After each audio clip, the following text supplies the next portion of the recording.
අම්බලන්ගොඩ මේටියාගොඩ කිරළගහවෙල මංසන්දියේදී මෙම වෙඩිතැබීම සිදුව තිබුණේ අද රාත්‍රී 8ට පමණ.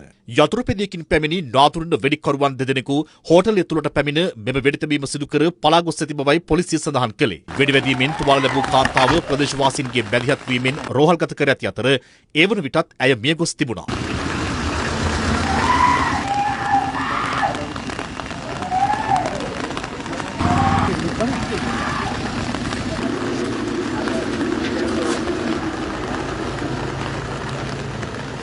මෙලෙස මියගොස් ඇත්තේ මේටියාගොඩ තඹහිටිය රජමැදුර පාර ප්‍රදේශයේ පදිංචිව සිටි 78 හැවිරිදි කාන්තාව. පසුගියදා අම්බලන්ගොඩ නගර සභාව අසලදී වෙඩිවැදීමෙන් මියගිය අම්බලන්ගොඩ මෝදර දේවාල කමිටුවේ සභාපති මිරන්ත වර්ෂවිතානගේ ඝාතනයට පළිගැනීමක් ලෙස මෙම ඝාතනය සිදු කරන්නට ඇති බවටයි පොලිසිය සැකපල කරන්නේ.